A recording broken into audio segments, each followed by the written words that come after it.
So hello traders, நான் சொல்ல போகிற விஷயத்த தெளிவாக புரிஞ்சுக்கோங்க.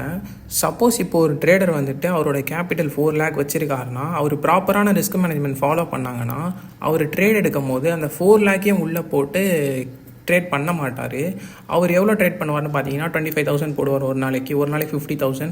டெய்லி ப்ரீமியம் சேஞ்ச் ஆகிறனால ஒரு நாளைக்கும் ஒரு அமௌண்ட் போடுவாங்க. பட் ஃபுல் கேபிட்டலை என்றைக்குமே போட மாட்டாங்க. இதை தெரிஞ்சுக்கோங்க. நான் நிறைய இன்ஸ்டா பேஜில் பார்த்தேன், நிறைய மென்டாஸ் என்ன வீடியோ போட்டிருக்காங்கன்னு பார்த்தீங்கன்னா, invested amount 25,000, return of investment 100%, 110%. அதாவது அவங்க 25,000 போட்டாங்க, 25,000 ரிட்டர்ன் வர மாதிரி வீடியோ போட்டிருக்காங்க. ஸோ இதை பார்க்குற பிகினர்ஸ்க்கு என்ன ஆகும்னா, 30,000 இருந்தால் போதும், நம்ம டெய்லி 20,000 சம்பாதிக்கலாம், 25,000 சம்பாதிக்கலாம் அப்படின்ற மைண்டு வரும்.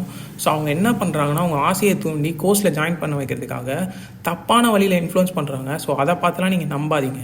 இப்போ என்னோட கேபிட்டலே 4 lakh இருக்குன்னா, நான் இன்வெஸ்ட் பண்ணுறது பார்த்தீங்கன்னா 24,000. என்னோட ப்ராஃபிட் வீடியோவில் போட்டிருப்பேன்னா 24,000